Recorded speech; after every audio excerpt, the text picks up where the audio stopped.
anger, grief and acceptance. And so what we have to do is realize that we will be pinging like a ping pong ball between grief and anger and denial and bargaining until we eventually come down and settle at radical acceptance. And this is the real key to start off any discussion about COVID-19 is, have we given ourselves the opportunity to move out of the panic barometer of, oh my God, what's going on, to how am I going to survive this, to ultimately getting to a point of saying, how do I access my new genius? How do I utilize this time to develop new skills so I can help my community around me? So I think it's really important to become aware of these emotional states and give them the attention they require, so that we also aren't too hard on ourselves when we are sobbing or angry or denying or waiting for it to go back to normal, which I don't think ever will happen. Oh, we have somebody else join us. So I do ask you, sorry, just a second, guys. I do ask you that you turn off your cameras. However, sorry about that. So, John, thank you so much. And I think it's so important because, as you mentioned, we tend to go into that panic mode, and I think it's very relative, and I think that everybody is going through the same thing, but it's almost not, I think accepting it is beautiful, but it's not serving us in the future as well. So once we accept it, then what is next? So we've worn our memories, and then, now there's also a lot of talk about this new normal, right? So we talk about this new normal. What do you think about that? Is it really a new normal? Is it going to be a mixture of both? How do you prepare for the new normal? Do we have control of what the new normal is going to look like for us?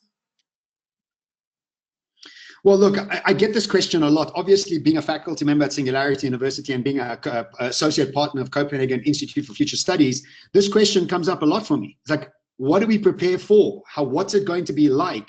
And to be honest with you, I don't think anybody can tell you, because the dramatic shifts and the domino effects of how education and commerce and business and economics and banking and healthcare, all of these things changing at one time, nobody can tell you what's coming. But what I've been suggesting to all my clients and everybody that I've been doing a webinar is burn your ships. In other words, forget about going back to normal. And the reason I say this is, if you are in the bargaining phase of we going back to normal, I'm just going to wait this out.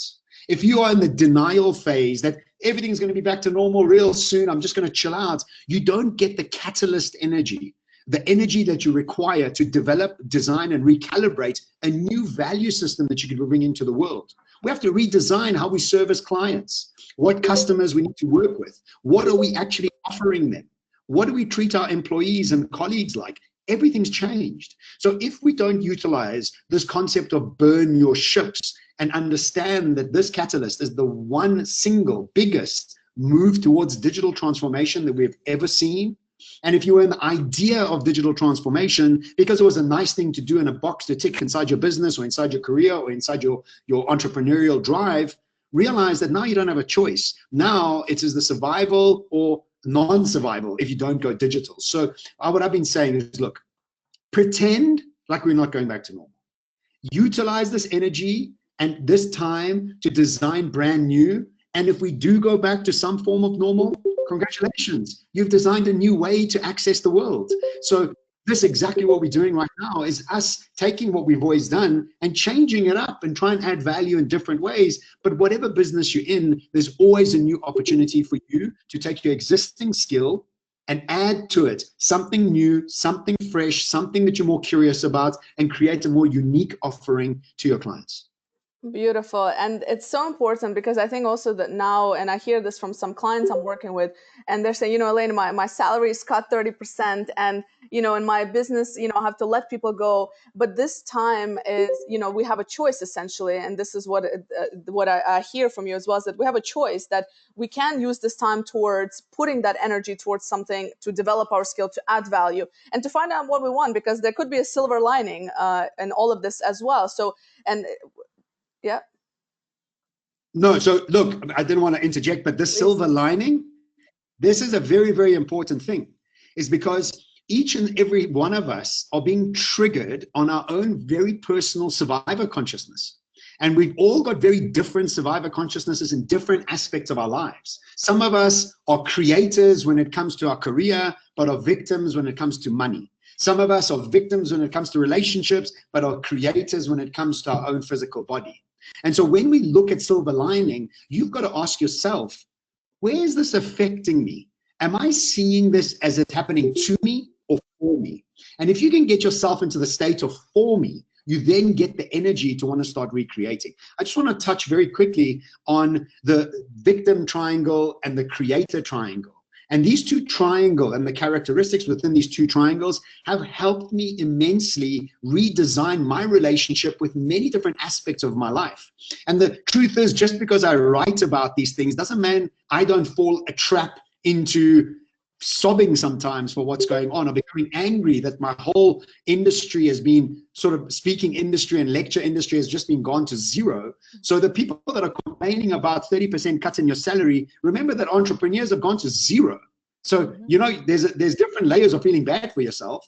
And so understand that the victim triangle has got three characteristics. And if you find yourself in any of these three characteristics, understand that you're not able to move forward. The first characteristic is the classic victim. Poor me, I can't believe this is happening to me. This is stopping me from getting what I wanted. I feel so bad for myself. I want to sulk all day and not get out of my pajamas. That's cool. Guess what you're creating? Absolutely nothing. The second characteristic that comes in this, it's called the drama triangle or junior consciousness or victim, is the sympathetic person. Now, the sympathetic one is the savior, the person that has to feel sorry for the world and then has to go and save them. But really the truth is, if you look at Oprah, she didn't go save anybody. She wanted to empower people.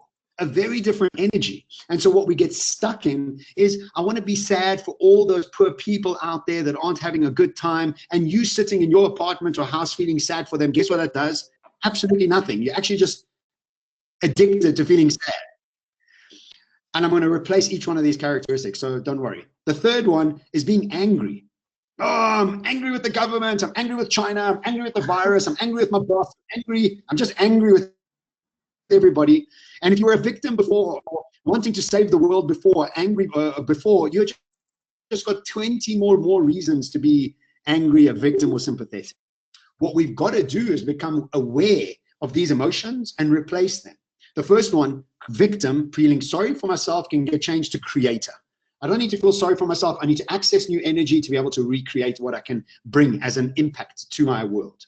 Two, instead of feeling sorry for people, feel empathetic for them. Very big difference. I don't feel sorry for you. I see it from your perspective, and I'm going to try and coach you rather than save you. Very big difference. And third, instead of being angry, become a challenger. Challenge yourself to be better. Challenge people out there to be better rather than always looking for a fight. And remember, if you're addicted to watching the news, you're suffering from junior consciousness, because what junior consciousness does, it gets us addicted to being anxious and sorry for the world. Guess what Crisis News Network does to us? CNN makes you angry, makes you feel bad for yourself and sorry for people out there.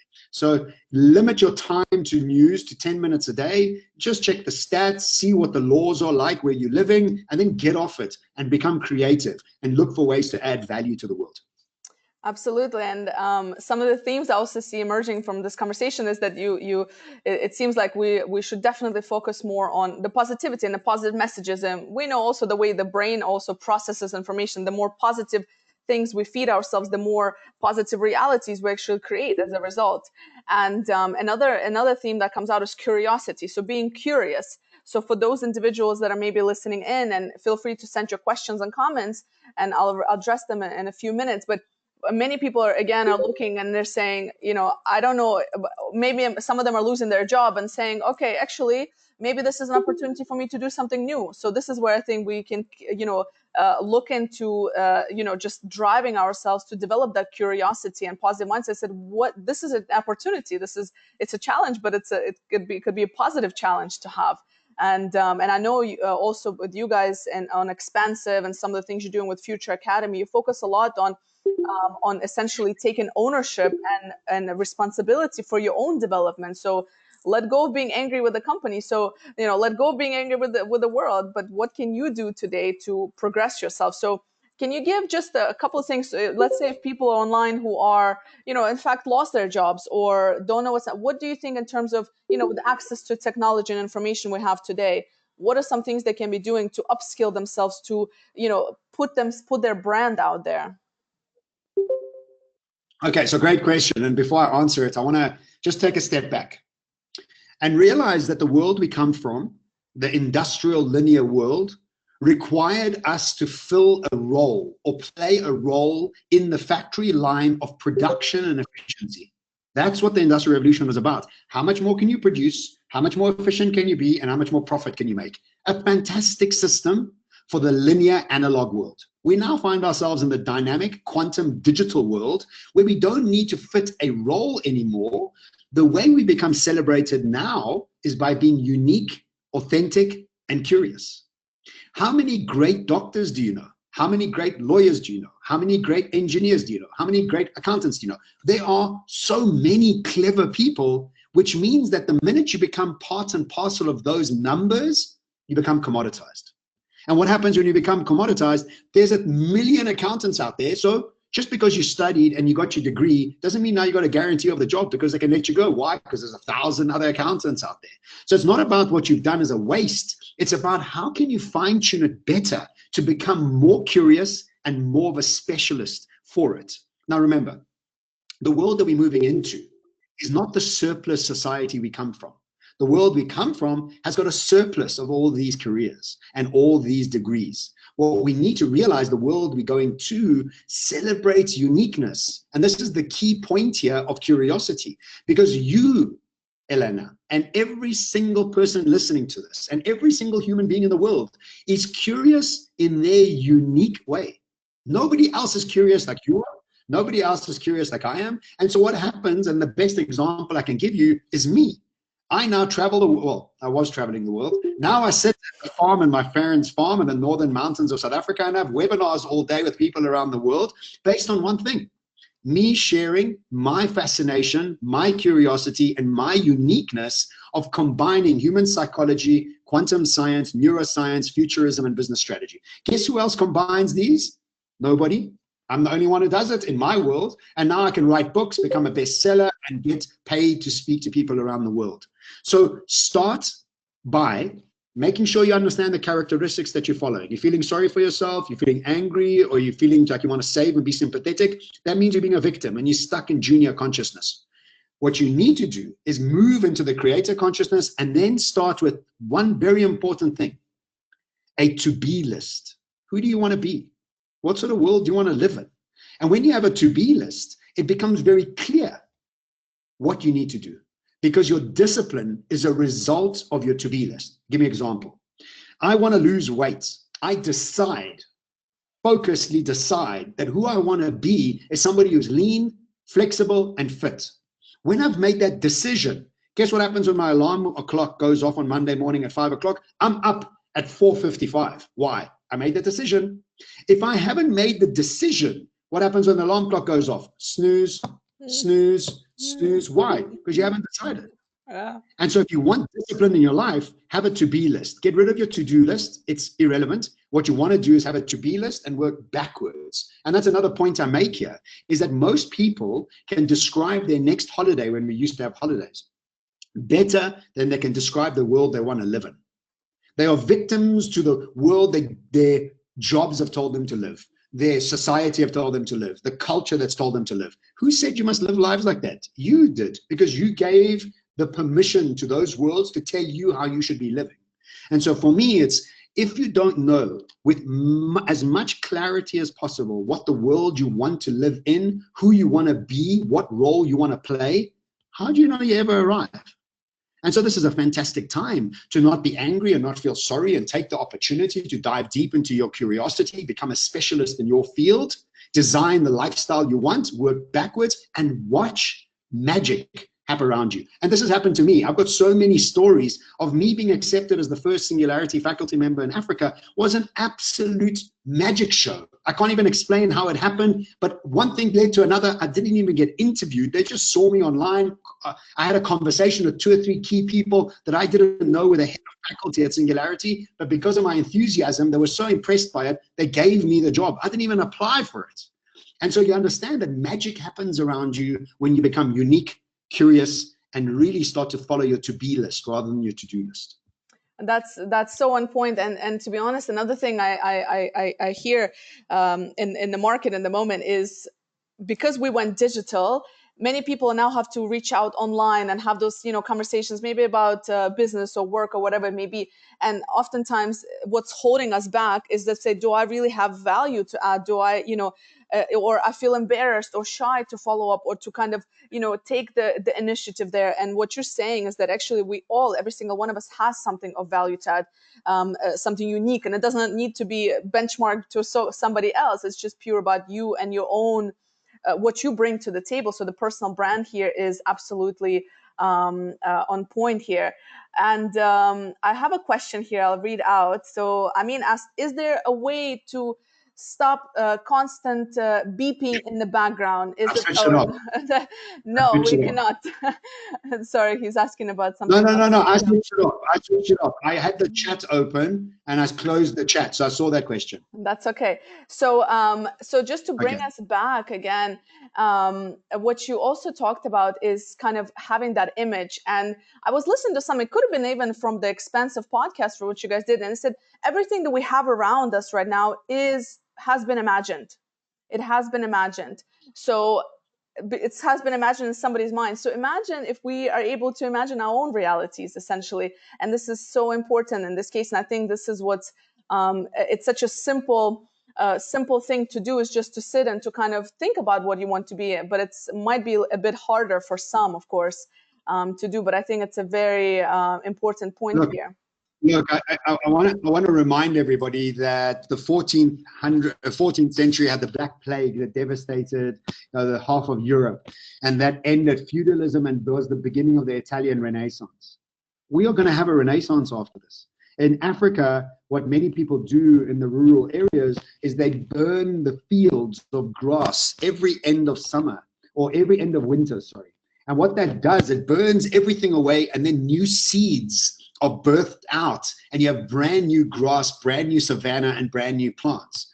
This is what's going on. This collapse that we're having, it's not just happening to you personally, it's happening to everybody, which means that when we come out of this, the renaissance that we're going to have, the new ways to be creative, the new ways to add value are going to be so fresh and so new and so amazing that we have an opportunity to develop brand new superstars, brand new multi-billion-dollar businesses, brand new ways to impact billions of people. So you need to ask yourself a question. Are you going to be part of that renaissance? Or are you going to be sitting on the sidelines feeling sorry that your salary got cut by 30%?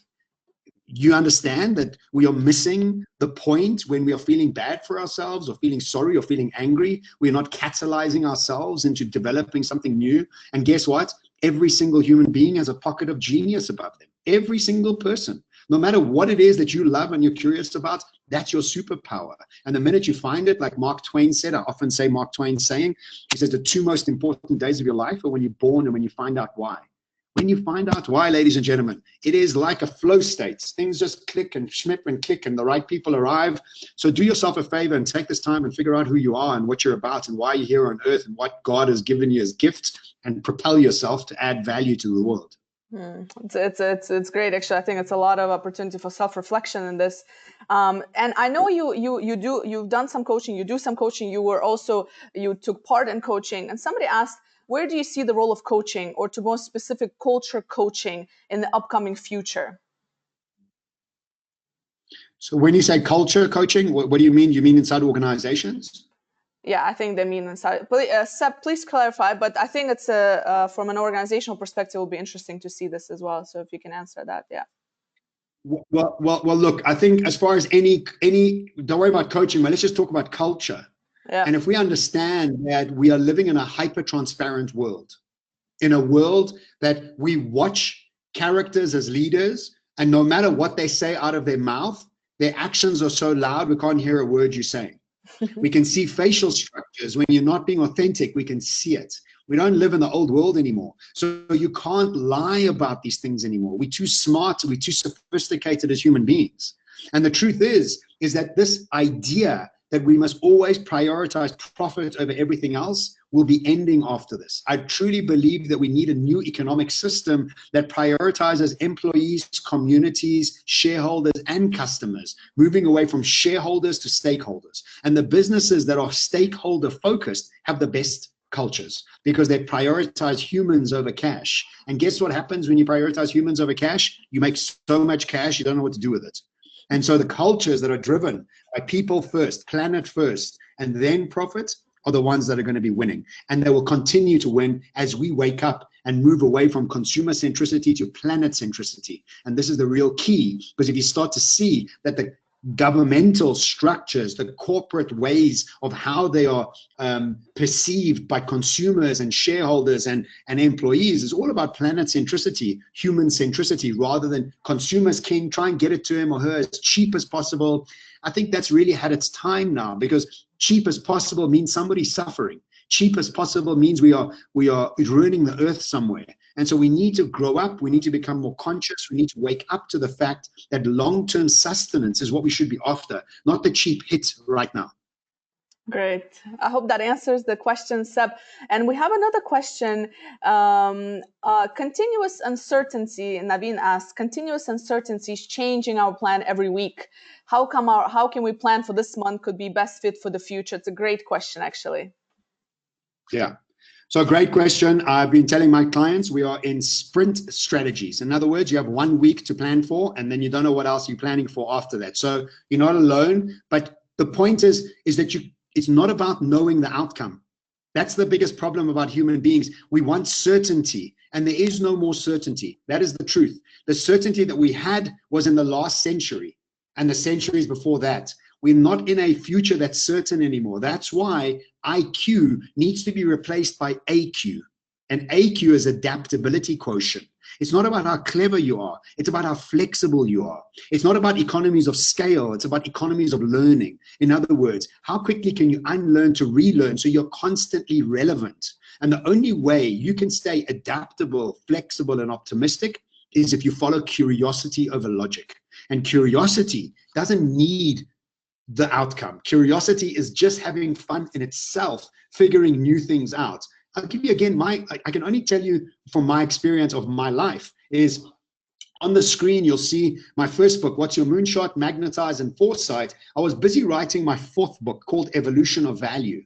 And guess what happened? COVID-19 happened and the book became kind of irrelevant. Now, if I was expecting that to happen and I'm not angry that it didn't happen, I would have never started writing 2 new books. And so you'll see Future Now, which is what we're talking about now. I started writing that book, quick ebook, 5,000 or 6,000 words, much more relevant to what's going on right now. And then the next book coming out next week is Future How, which is a guidebook on the new economic system that I believe we need to be building. And then after that, I'll follow Future Next, which will then decide on the trends that we're going to be following. Now, remember, if I wasn't curious about my topic and only logical about it, I'd be incredibly angry and pissed off and upset that it wasn't the way it was supposed to be. So the question, with all respect, should be, how do I find my curiosity? How do I become adaptable? So no matter what comes in the future, I'm ready.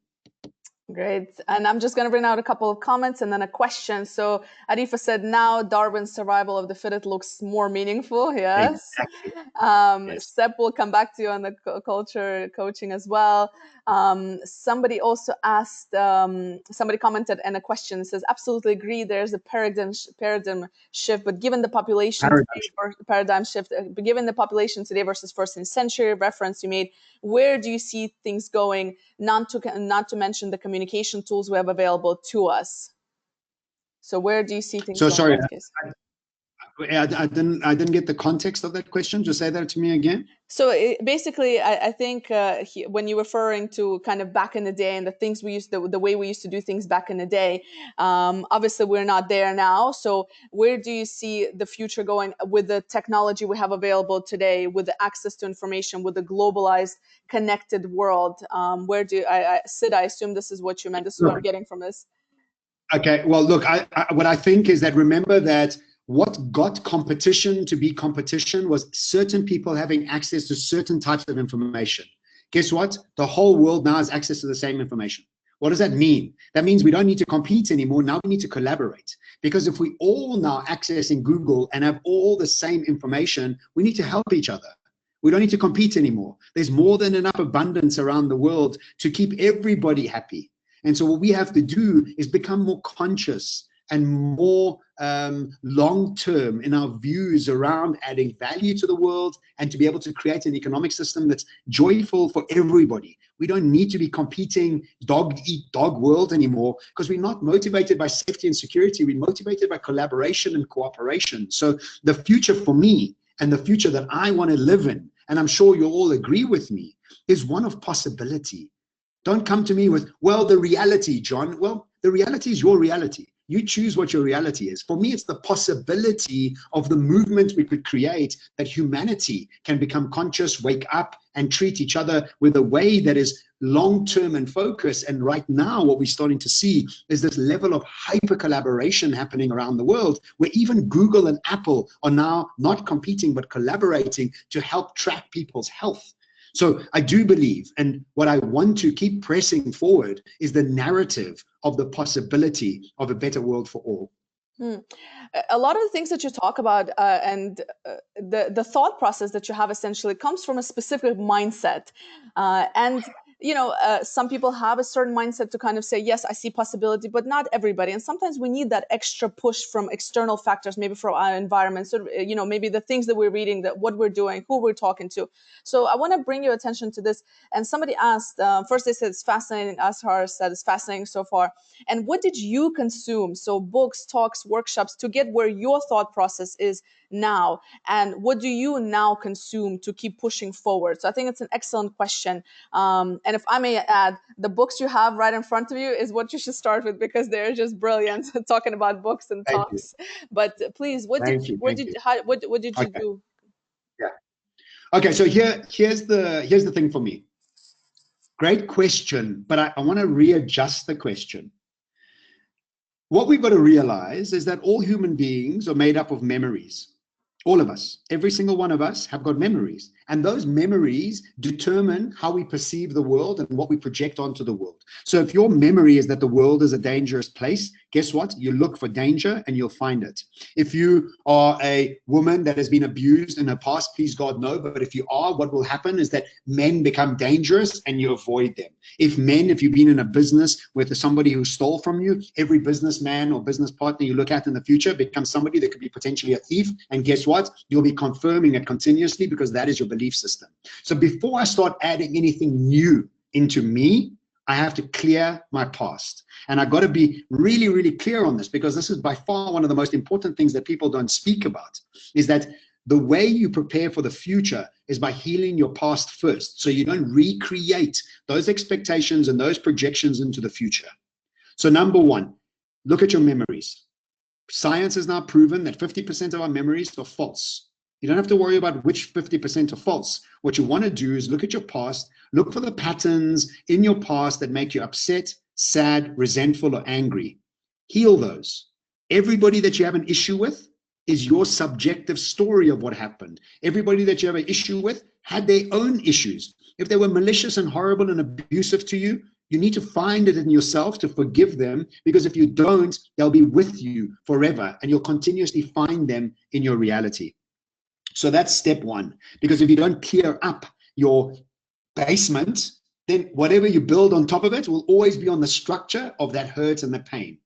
The second thing is, the question is, what I fill my brain with and what I read is very different to what you should be reading, because what you should be reading is what fascinates you. What is it that fascinates you? Is it gardening? Is it swimming? Is it knitting? Is it cars? Is it hairdressing? I mean, it can be a myriad of different topics.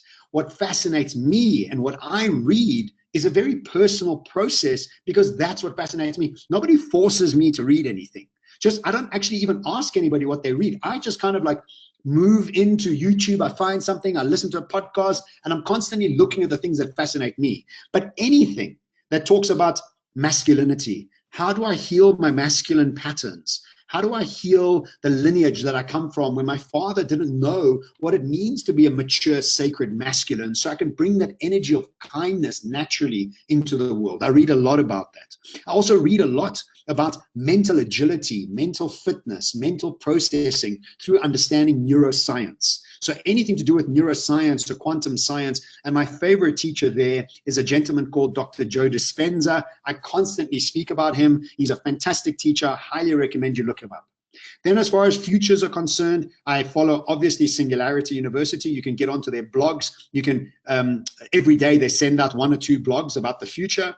You can get onto Copenhagen Institute for Future Studies. They send out a monthly blog about societal shifts. And then I read a lot from Boston Global Consulting. I read a lot from Harvard and from Forbes. And what I'm doing is what the type of person I am is I'm a generalist specialist. I look at a myriad of different topics and then combine them to bring something forward.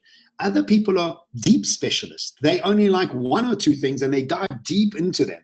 So the question again is not what I'm involved in, is what should you be involved in?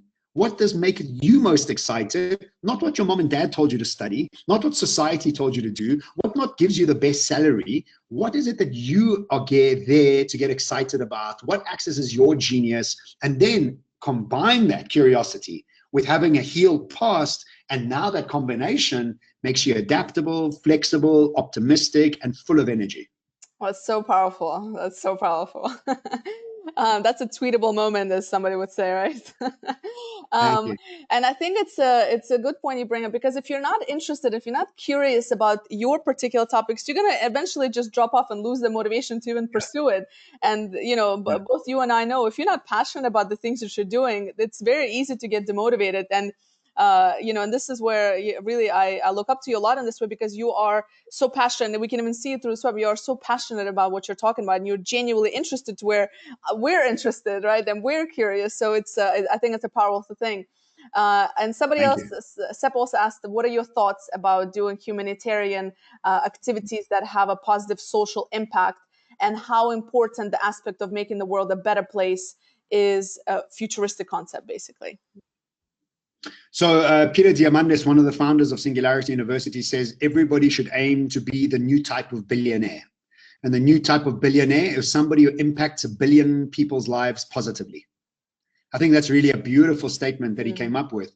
But I think also ask yourself first, how do I first fill up my glass and then become a humanitarian?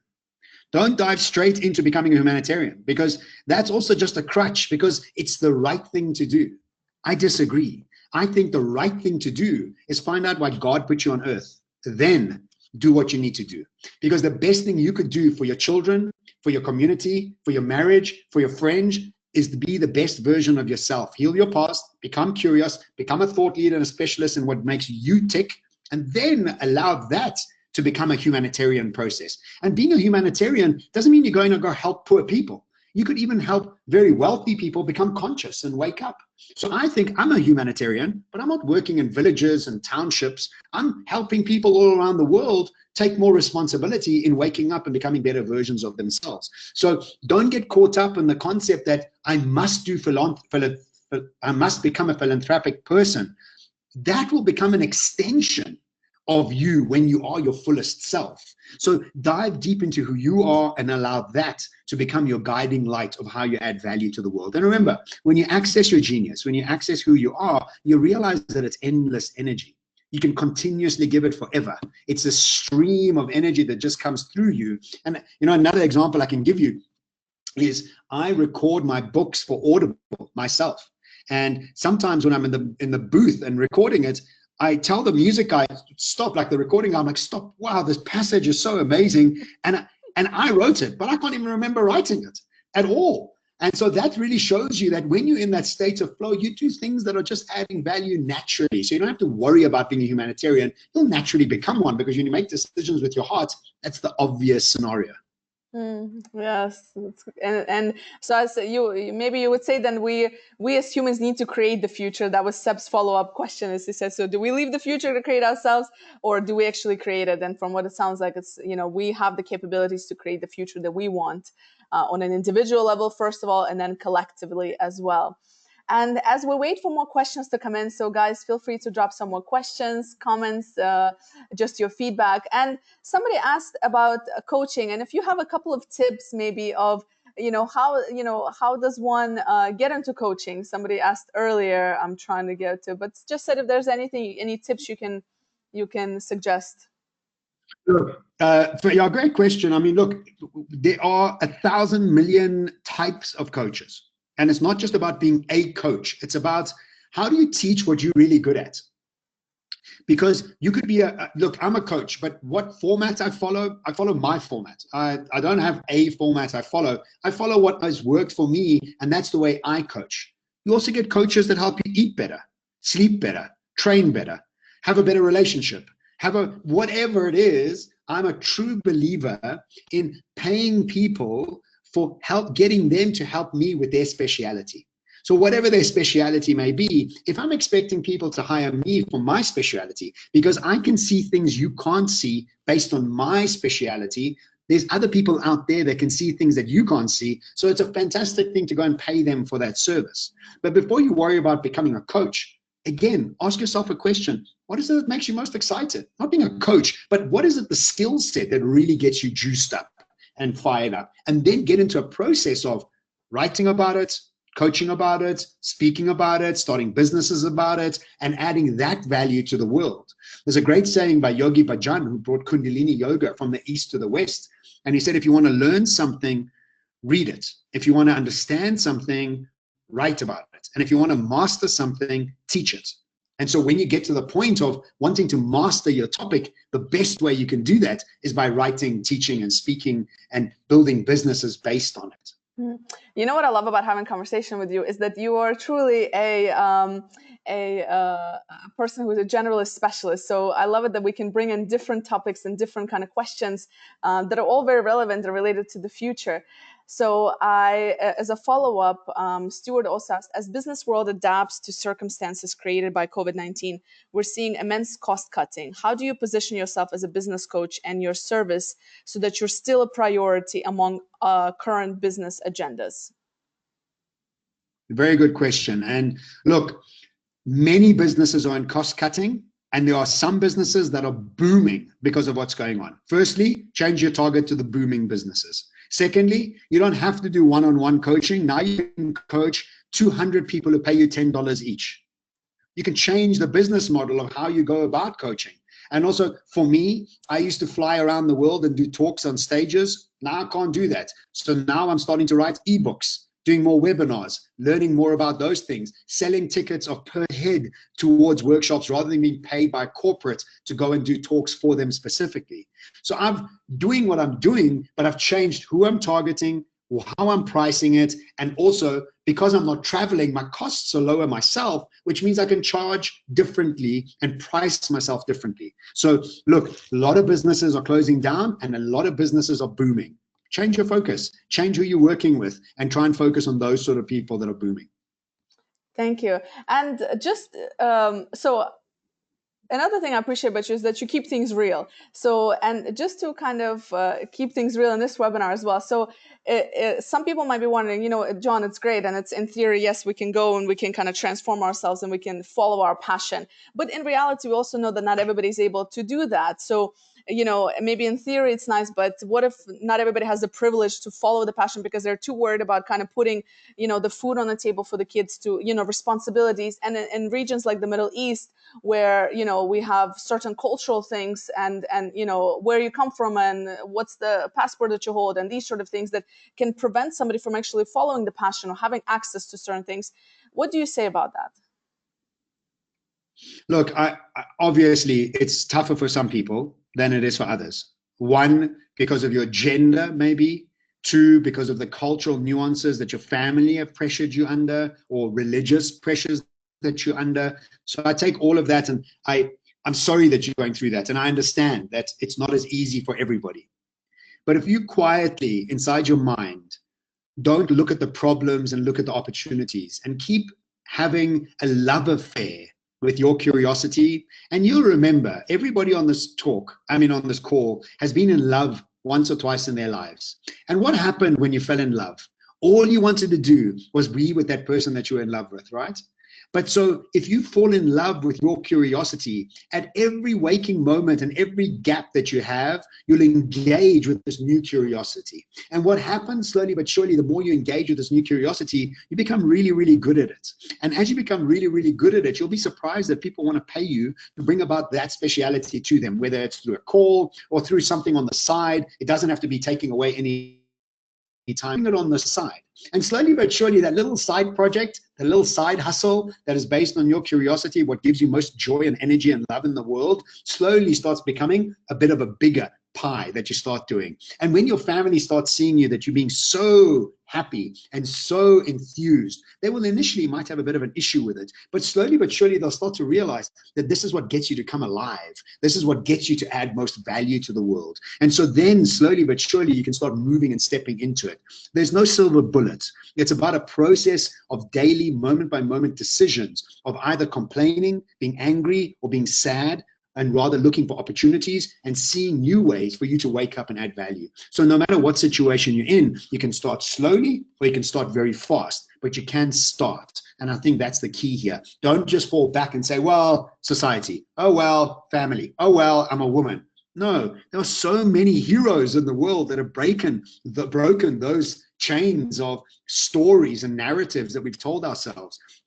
And look, you might upset people around you, but you know why you're upsetting them? Because you're not fitting into their expectation of who you should be. And so how long will you live in somebody else's expectation of who you should be? You'll never be happy. Just to try and keep them happy, you'll never be happy, which means that you'll always resent them eventually.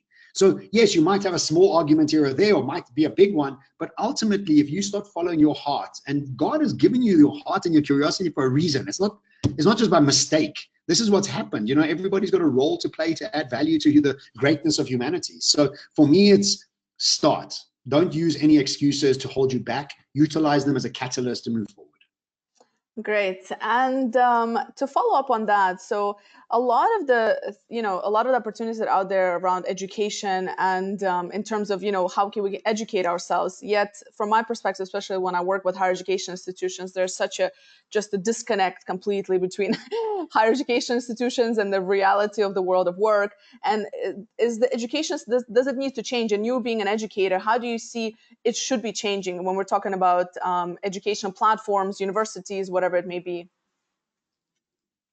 Look, I mean, we all know that education is outdated. We all know it. We still go do it because we're still stuck, because we're in this transition phase between two different types of society, the futuristic, adaptable world, but we still got our parents and culture and everything else behind us telling us that we must become an accountant, we must become a doctor. And because this indoctrination and the story has been so prevalent in our lives, we still follow through with it without even realizing that we are actually going against what the future looks like. So look, I don't think anybody can tell you what the future of education looks like. I do see that the Scandinavian world is doing some incredible things around education. And what they've done is they're not teaching subject by subject. They're putting kids into a farm and teaching them how to run a farm for 6 months. And in that farm, you learn language, mathematics, because you have to sell eggs. You learn geometry because you have to build a bit of a hen, a house. And so they're teaching the subjects in more practical terms. And I think we'll start to see that education will not only become something we do as children, but on a continuous basis. As the world starts changing more and more, we need to have continuous education of unlearning and relearning. But I also think that education will morph into two types of education: the mental skills that we need to develop and the emotional strength that we need to start looking at. Because no matter how skilled you are, if you have a bad relationship with money, you can't make any money, no matter how clever you are. And how many people know very, very clever people that don't know how to make money or spend money? And so what we have to learn is healing our emotional states to create the capacity to excel at the skills that we've been taught and learning based on what's prevalent in that period of time based on your curiosity. So that combination will definitely become the future. And this is what we're doing at Future Self Academy. My platform is we're trying to help people develop soft skills. And these soft skills are the underlying containers that create success. And speaking of soft skills, do you think that there's any correlation about, especially the person that you are today, has it come from the fact that you come from multicultural background, perhaps the fact that you got to travel around the world? So if you were to bring in the cross-cultural kind of knowledge, so somebody asked, they said, does it actually, does it play a role in somebody's upbringing, being able to see the world from so many different perspectives and just different cultural backgrounds? Well, I've got to be honest with you. I come from a single mom family. We didn't have money to buy a yo-yo when I was a kid. So no, I mean, I didn't have anything. I was playing with my BMX and in a forest with rocks because we just were financially challenged my whole life. What I did do though, which became a detrimental thing actually later in my life, is I promised myself at 8 years old that I'll never be poor. Because I was frustrated with not having pocket money. I was frustrated with seeing my mom struggle every month and she couldn't make it to the end of the month. I made a decision that I'll never be poor. That catalyzed me to drive myself to make money no matter what. And so I made myself sick. I lost friendships just so that I could make money. And there's a very key difference between catalyzing yourself from not being something to being something. In other words, the question you need to ask yourself, and Elena, you've heard this on the podcast that we do because it's a big subject, is are you running away from the darkness or are you running towards the light? And if you're running away from the darkness will always catch you. What I was doing was running away from poverty. It catalyzed me to make money and understand things and put myself into high demand businesses and take lots of risk. But ultimately it made me sick and it got me to lose lots of friendships. And then I went bankrupt because I was running away from poverty. And guess what? Whatever you're running away from will catch you. And so then I started redesigning my life and saying, okay, well, I wasn't happy when I didn't have money. I wasn't happy when I had money because guess what? All I wanted was a bit more, because that's what happens when you're running away from darkness. You never have enough. And then when I went bankrupt, I was unhappy again. So what has catalyzed me into this place is my desire to create more fluidity in my life. That's brought me to a place of having money to travel. But I wasn't somebody who traveled when I was younger. It was the desire. And the desire sometimes comes from pain. It doesn't always have to come from love. And I think that a lot of people that are very successful initially drive themselves from pain and then hit a wall. And that wall is sickness, divorce, bankruptcy, one of those things. And then you wake up and hopefully you learn the lessons and hopefully you become more aware and conscious and you then start driving towards building something rather than running away from something.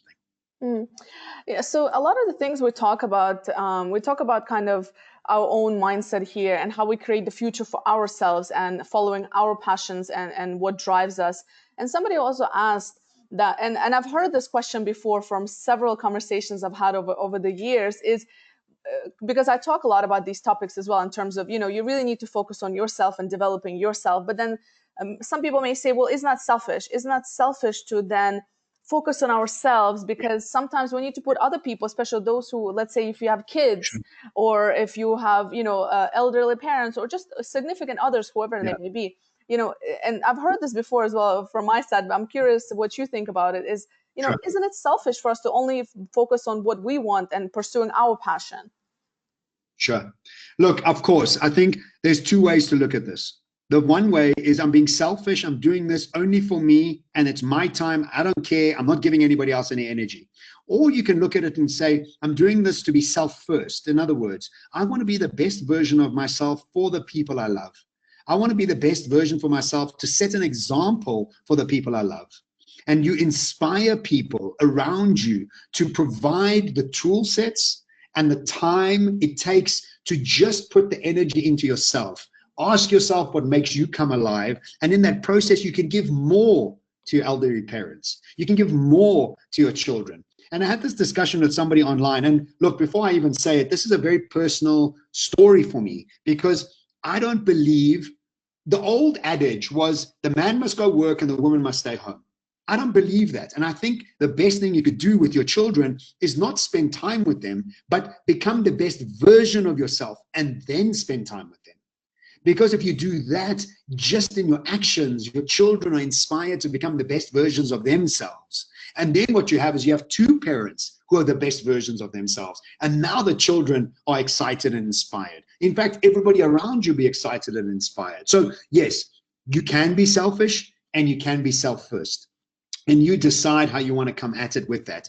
For me, it's definitely a self-first thing. And look, I'm doing this for free. I'm writing these books for free. Is that selfish? No, but I had to do an incredible lot of work to put myself in a state of abundance, of clarity, of courage, and of state of flow to be able to be generous. Now, if I hadn't done that work and I called myself selfish, I wouldn't be here. So we also need to determine the perspective we have around it. Yes, and Danny also added, you can't pour from an empty cup. I learned that the hard way. Love that. Exactly, Self first over selfish. So we have a time for just one more question, and you guys have excellent questions, and I think we can do this for hours. And Sarah also mentioned definitely we need to focus more on emotional intelligence as well. And somebody asked about the creative triangle, and Adam also shared that it's in a book. Yes, it's in a book. Yeah. And Yvonne, if you can also drop the link to the ebook. We've shared it earlier, but I'm afraid it's just kind of up at the top now. So there's the book as well. You guys can download this is the ebook. Look, if you go to my Instagram, it's a link in my bio. The link in my bio leads you straight to the downloadable book. And there's 7.5 billion people in the world. I'm lucky to be the only John Sanei. My lucky stars. There's no other John Sanei. So if you don't find it, just Google it and it'll pop up. Yes, and I've dropped the podcast. It's called The Expansive. It's on Apple Podcasts. You guys can check it out. It's brilliant. And Spotify. And Spotify as well, yes. And the last question I'll take is Sid asked, if you can offer some tips about how did you find your calling, and is there I've lost it now. Anyway, how did you find your calling? Is there a time? Is there a place? Or how does it work? How does one find his calling or her calling? Yeah, a really great question. I think we all find our calling at different times. I don't think it's a set time. I don't think it's something that, I think everybody has their own opportunity to access their genius. And the person I always use is Justin Bieber. Justin Bieber found out that he's a musician genius when he was like 6 years old. He was playing drums at home and put it on YouTube, and bada bang, bada bing, at 16 years old, he's a global superstar. He found what he was about. I only found my purpose at 40. I had to go through an incredibly painful divorce that shattered my reality, that I then started asking new questions about what I want to do and how I want to go about living my life. So look, I think ultimately the question is fantastic. The question should be on top of mind. You should be doing the coaching, the process drivers that get you to get closer to it. And ultimately what it's about is about opening your heart, because all our energy is in our heart, our creative power is in our heart. And without sounding too esoteric, if you just look at the science around the emissions of energy your heart give compared to your brain, your heart is much more powerful. So accessing your genius and your curiosity through your heart gives you a better opportunity to get to your purpose, and sooner than before. So if you're following a job you don't like, or you're doing something that somebody told you that you must do, or you're doing only something because you don't want to upset somebody, or you're doing it just for money, guess what? You're nowhere near your purpose. And so you have to break away from the shackles of expectations of yourself, family, society, and whatever else is around you in order to access it. And then you become the best version of yourself, and you actually can give much more to those people that were upset with you that you didn't fit into their expectation. Great. And I think that's a beautiful end to this conversation. Really, I think that's a great way to wrap this up as well. John, really, thank you so much. It has been super valuable. I think there's a lot of key takeaways, and people messaging and saying they really gained something from this. So thank you so much. Thank you, guys. You know where to find John: on his Instagram, on LinkedIn. Connect with us as well. You have his books. Highly recommend the podcast. Absolutely. I think you guys will find a lot of value there. And again, thank you, John. Thanks for being with us. My absolute pleasure. Everybody, good luck out there. Try and find the silver lining as soon as possible. Catalyze yourselves for the renaissance that's coming. Be part of it. And yeah, reach out on social media and say hi. Love to hear from you, and sending you all lots of love from the northern mountains of South Africa. Ciao. Bye.